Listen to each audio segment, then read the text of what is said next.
तो फिल्म की शुरुआत होती है एडिना से, जो कई सालों बाद अपने मॉम डैड से मिलने के लिए आ रही थी। वो अपने मॉम डैड को सरप्राइज देना चाहती थी, लेकिन गेट किसी अनजान लेडी ने खोला। पता चलता है कि ये लेडी एडिना की मॉम डोरी की फ्रेंड थी। उसे लगा था कि उसके पेरेंट्स उसे देखकर बहुत ज्यादा सरप्राइज होंगे और खुश होंगे, लेकिन यहाँ उल्ट हुआ। उसके पेरेंट्स उसे देखकर घबरा गए। थोड़ा सा उसका खुश हुआ तो भाई, जो उससे बचपन से ही सबसे ज्यादा प्यार करता था, डोरी तो घबराहट में एडिना से पूछ भी लेती है कि तुम यहाँ आई ही क्यों हो। कंफ्यूज होकर वो कहती है, मैं आपसे मिलने आई थी, मैं एक्सपेक्ट कर रही थी आप लोग खुश होंगे। लेकिन फिर उसकी बात काट कर उसके डैड उसे कहते हैं, जाओ तुम ऊपर जाकर आराम करो। एडिना अब जब अपने कमरे में जाती है तो देखती है कि उसके बेड पे पहले ही कोई सोया हुआ था।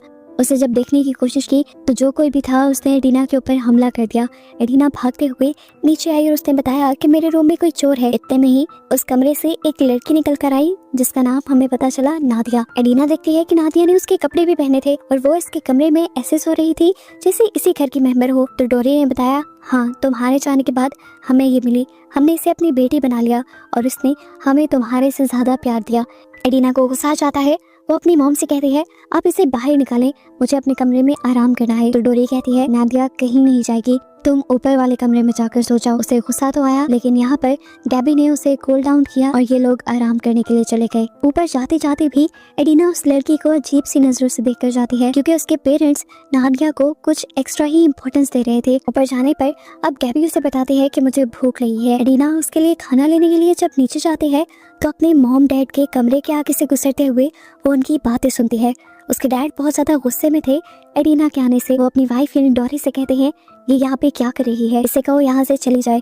उसे अगर शहर में स्टे भी करना है तो किसी होटल में जाकर करे, हमारे घर ना करे। ये बातें सुनकर एडिना टूट गई। उसके सगे पेरेंट्स उसके बारे में ये सब कह रहे थे। गुस्से में वो गैबी के पास आते हैं और कहती है कि अब हम एक और पल भी यहाँ नहीं रुकेंगे, हम यहाँ से चले जाएंगे, एक होटल में स्टे करेंगे और उसके बाद हम अपनी आंटी के घर जाएंगे। वो मुझसे बहुत ज्यादा प्यार करते हैं। और उसने अपनी आंटी को कॉल की, लेकिन यहाँ पर उसकी आंटी ने उसकी कॉल उठाई ही नहीं। ये लोग होटल की रिजर्वेशन लेने की भी कोशिश करते हैं, लेकिन सारे होटल्स भी बंद थे, इनके पास कोई ठिकाना नहीं था। तो गैबी के बहुत समझाने पर एडिना दोबारा अपने मॉम डैड के घर आ जाती है। यहाँ पर एडिना थकावट की वजह से सो जाती है, जबकि हमें दिखाया जाता है कि गैबी अब उसकी मॉम यानी डोरी की हेल्प करने लगी थी। एकदम से एडिना घबरा कर उठती है तो सामने दिखती है कि नादिया ने उसके बेटे को लिया हुआ था। वो उसे नुकसान पहुँचाने की कोशिश कर रही थी, इसीलिए उसने जल्दी से अपने बेटे को वापस ले लिया। वो उसका फीडर लेने के लिए नीचे गई और अपने मॉम डैड पे चिल्लाने लगी कि नादिया को इस घर से निकाले, मैं कह रही हूँ ना, ये हमें नुकसान पहुँचाएगी, ये अभी मेरे बेटे को भी नुकसान पहुँचाने वाली थी। लेकिन यहाँ उसके मॉम डैड उसकी एक नहीं सुनते और एडिना ये देखकर और भी ज्यादा गुस्से में आ जाती है कि उसके मॉम डैड ने तो नादिया के लिए प्रॉपर क्रिसमस गिफ्ट्स भी लिए थे और वो उसे कैंडीज भी दे रहे थे। अब वो अपने रूम में जाती है जिसमें आजकल नादिया रुकी हुई थी। वो यहाँ पर सबूत इकट्ठे करने लग जाती है नादिया के खिलाफ, ताकि वो अपने मॉम डैड को समझा पाए कि ये लड़की ठीक नहीं है जिसे उन्होंने अपने घर में रख लिया है। और फाइनली उसे एक सबूत मिल पे जाता है, नादिया का आईडी कार्ड, जिसमें नादिया का दूसरा नाम लिखा हुआ था। वो अपने मॉम डैड के पास इसे लेकर जाती है और कहती है, देखिए मैंने कहा था ना, वो कोई बहरूपिया है, उसने आप लोगों को गलत अपनी आइडेंटिटी बताई है। अब डोरी को भी गुस्सा आ गया था।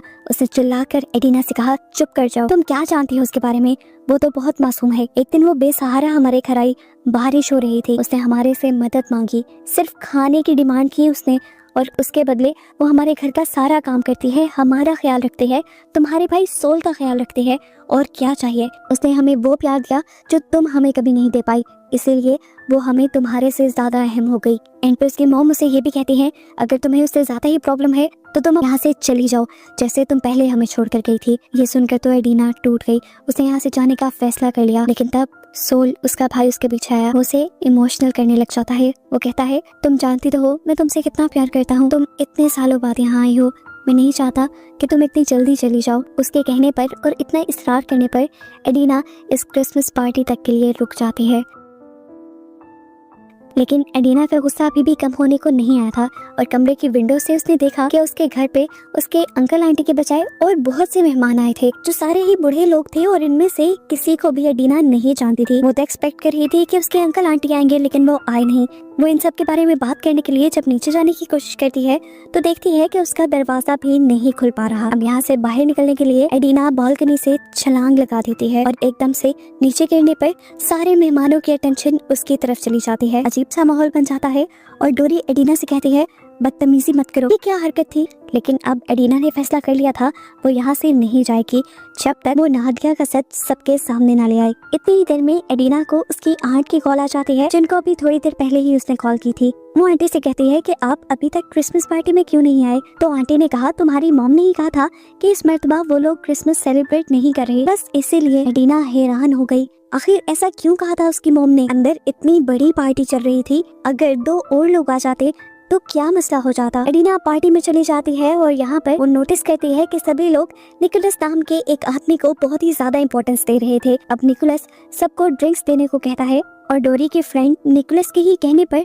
सबको ड्रिंक सर्व करती है। ड्रिंक करने के बाद सभी लोग डांस करने लग जाते हैं और फिर एडिना के डैड सबकी अटेंशन अपनी तरफ करते हैं और कहते हैं मेरी प्यारी बेटी मेरे पास आओ और यहाँ सभी लोगों से कुछ कहो। एडिना को खुशी हुई, आखिर पहली बार तो उसके डैड ने उसे बुलाया तो सही, लेकिन जैसे ही वो उठी तो उसके डैड ने कहा तुम नहीं, मैं नाडिया से बात कर रहा हूँ। और इस मर्तबा वो पहले से भी ज्यादा टूट गई। इससे पहले कि यहाँ पर नाडिया कुछ कह पाती, एडिना को गुस्सा आ जाता है। वो सभी लोगों के सामने ओवर रिएक्ट करना शुरू कर देती है और कह देती है कि मेरे मॉम डैड जिसको अपनी बेटी बनाए बैठे हैं वो उनकी बेटी नहीं है, मैं हूँ उनकी बेटी। ये कोई बहरूपिया है, मुझे नहीं पता, लेकिन कैसे उसने मेरे मॉम डैड को मैनिपुलेट किया है और मेरे मॉम डैड मेरे से ज्यादा उसे इम्पोर्टेंस दे रहे हैं। एडिना यहीं पर नहीं रुकती, वो अपने मॉम डैड के नए फ्रेंड्स को भी बहुत बुरा भला कहती है, यहाँ तक कि निकोलस को भी।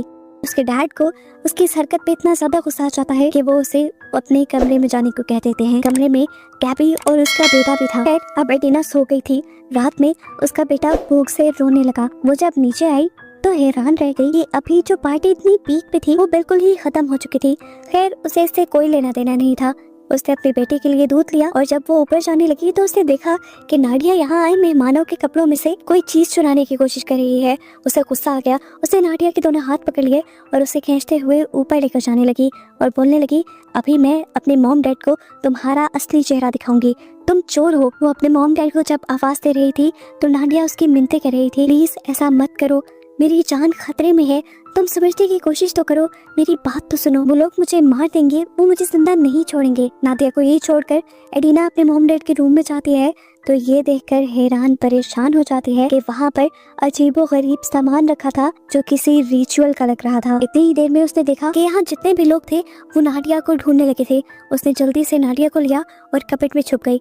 उसने नाडिया के मुंह पे हाथ भी रख दिया ताकि कोई उसकी आवाज ना सुन पाए। नाडिया ने अब उसे बताया कि ये सब लोग मुझे मारने के लिए ढूंढ रहे हैं, हालांकि मैंने कुछ नहीं किया, लेकिन मुझे इतना पता है कि ये सब कुछ निकोलस के कहने पे हो रहा है। यहाँ पर एक इंसान की जान का मसला था। एडिना ने नादिया से वादा किया कि मैं किसी को भी तुम्हारी जान नहीं लेने दूंगी। इतनी देर में अब उसे अपने बेटे की रोने की आवाज आने लग जाती है। घबरा कर वो कमरे से बाहर निकली तो उसे अपना बेटा कहीं नहीं नजर आया। वो पूरे घर से होते हुए गार्डन में आ गई। अभी तक उसे अपना बेटा नजर नहीं आया था, लेकिन तभी किसी ने पीछे से उसके सर के ऊपर हमला कर दिया और वो बेहोश हो गई।